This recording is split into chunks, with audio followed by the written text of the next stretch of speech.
We've got a lot planned here for today in Malacca because we've only got one full day here, and then tomorrow we're taking a bus out. There's basically three main things that we want to get done. The first one is to visit the Red Square, which is basically where you'll see if people are visiting Malacca, that's what they mainly take photos of. So we want to go check out why that is so popular. The second thing is we want to go visit one of the oldest, or if not the oldest temple here in the city.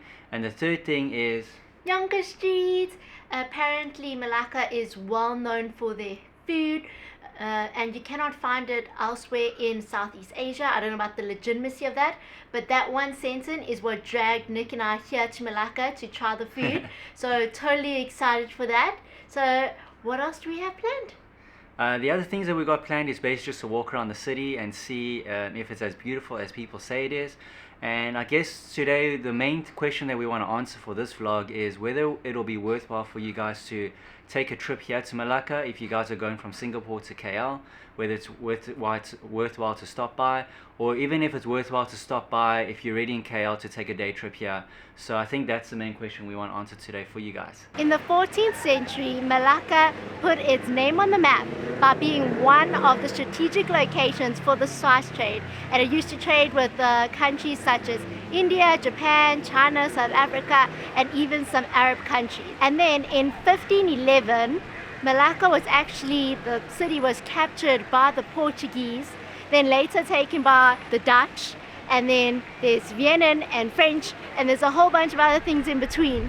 But the Portuguese and the Dutch had the greatest influence on this country, and that can be seen in Christ Church behind me. So there's a lot of people here in Red Square. I think this is like one of the main tourist spots here, but it's really cool here, and I can understand why people are actually around here because it's really beautiful. So definitely make your way here and check it out, get some cool shots. But we're now hungry, or Tamzin's hungry, so we're gonna go feed her belly at Jonker Street and walk around and see if we can find anything else. The sky is grumbling, you can hear the thunder rumbling, but so is my tummy because there is no money exchanges in Jonker Street. Who would have expected, like the most touristic streets, and you can't exchange cash? So we don't have enough money to actually buy food, and we were told yesterday that we could exchange money here, but apparently we asked the people here and there is none. So we are first going to head to the Chinese temple, see how beautiful the temple is, and then go on the hunt to exchange some money. We made it here to the Ting Hoon Ting Temple. It's the oldest functioning temple here in Malaysia. Basically, this temple was constructed when the Chinese people migrated here to the peninsula in Malaysia, and they brought their beliefs and cultures here. And it was constructed around the 17th century. No one knows really the exact date it was constructed, but I mean, it's like 400 years old. It's not, I wouldn't say it's the most beautiful temple that we've seen, but I mean, for its age, I think it's doing really well. It is still very beautiful, and it's definitely worth coming here to check it out. We are on our way to find the money exchanges so we can get some food. So we finally found an exchange to exchange money. It took us a really long time. We walked around Jonker Street, we walked around our area yesterday in the shopping mall, and there wasn't any place that exchanges money. So if you are coming to Malacca before your trip, I would recommend maybe just exchange some money. Yeah, if you have no choice but to exchange here like us, then you can just locate the Red Square where we were at earlier, and then it's just around this area. You just walk down one of the streets and you'll find it over here. It's called SDN. Back to Jonker Street we go. Found a place and we're gonna get some chicken rice balls because it's called My Chicken Rice. So what else do we get here? We ordered the most famous dish here in Malacca, and that is chicken ball rice. Chicken rice balls. Balls with rice. And why it's so famous, it's taken the Singaporean Hainanese chicken and took that gorgeous, delicious rice and just compressed it into balls. Now, why is it round? Some people say it's like a marketing gimmick, but there are three possible historical reasons why they actually shaped the rice into round balls. One, it was by a wife so she could sell it to merchants and workers, so it'll be easier. Number two was actually by a chef back in the day to keep the rice warmer for longer.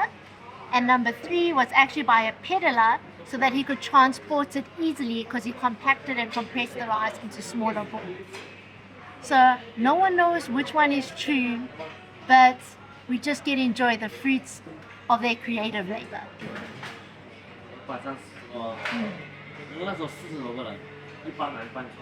Oh my word, this is so delicious.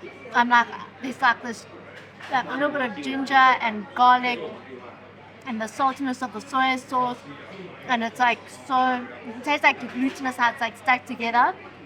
Well, I'm 100% sure this rice was cooked with the broth of the chicken, and they say how you can always tell is because the chicken basically should be firm but soft and tender and just kind of melt in your mouth.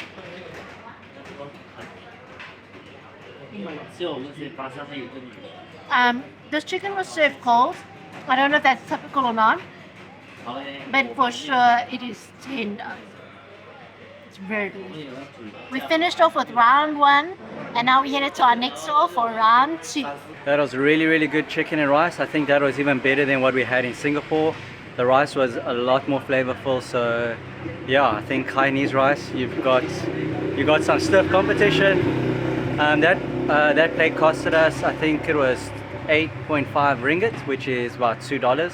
So it wasn't too bad, but it wasn't too big either. So I don't know if it was expensive or not.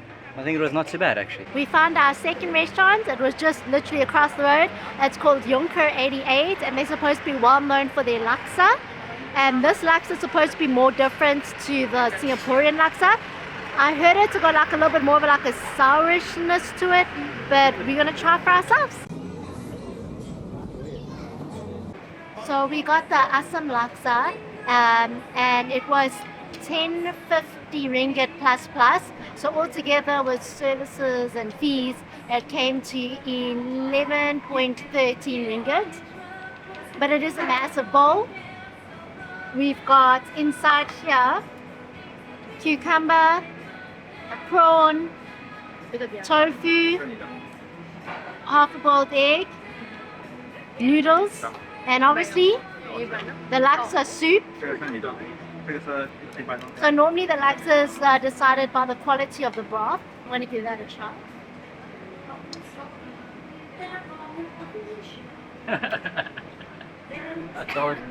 I told you. It's super spicy. Oh my gosh.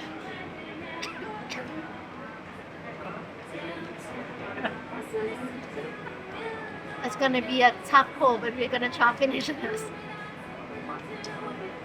We finished it and ordered dessert. The baba tindul, which is what we had in Singapore as well with Berlin.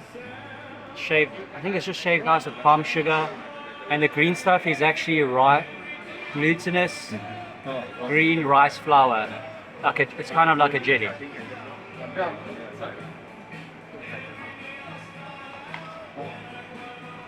It's really good.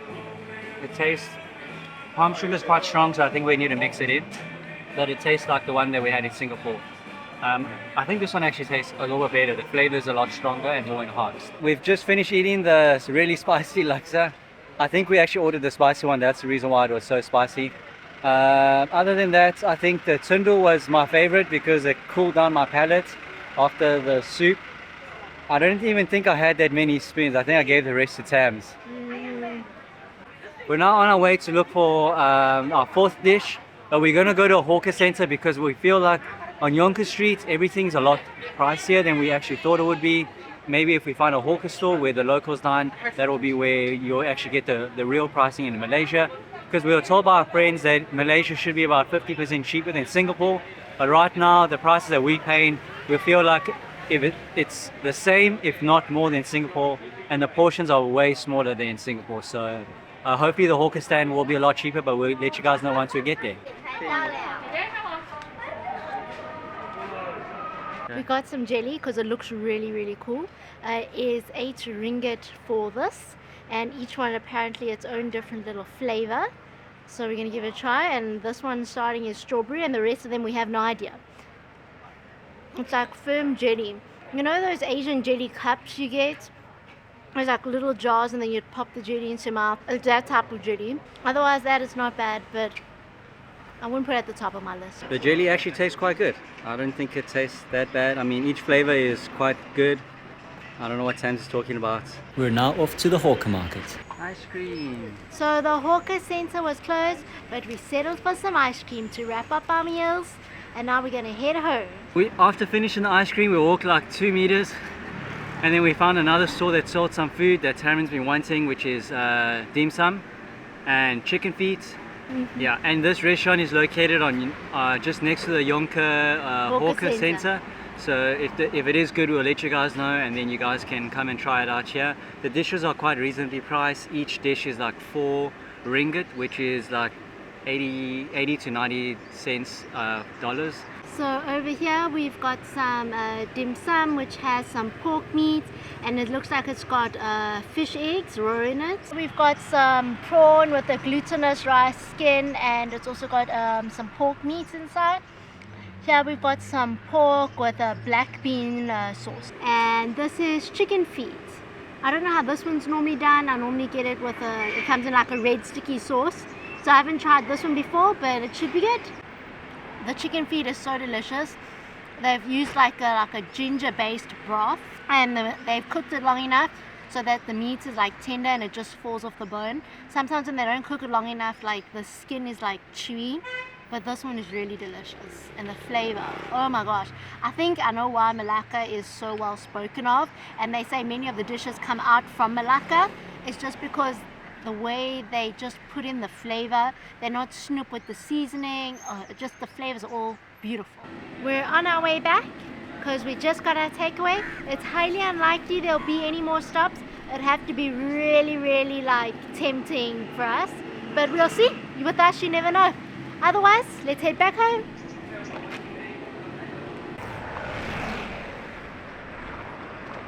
We want to end off this vlog to give you guys our perspective or our thoughts on whether we think it's worthwhile for you guys to visit Malacca. From my perspective, Malacca is quite small, so it's really walkable, so that's what I really like about it. But I would only visit Malacca if I've got like 2 to 3 weeks in Malaysia. So if I'm doing a shorter trip, like a 5 to 7 day trip in Malaysia, it definitely won't be on the top of my list. So that's my thoughts, and I don't know about Tamz. I agree with Nick. Definitely 1 to 2 days here is perfect. But if you do come here, I'd totally recommend like a food tour. The chicken rice balls blew my mind. They were phenomenal. So yeah, I would definitely do that all over again. And I don't even think we went to like the famous shop for the chicken rice balls. I think it was a famous shop. Well, the locals were in there. But it was really delicious. So yeah, I just have to try the rest of the chicken rice balls across Malaysia.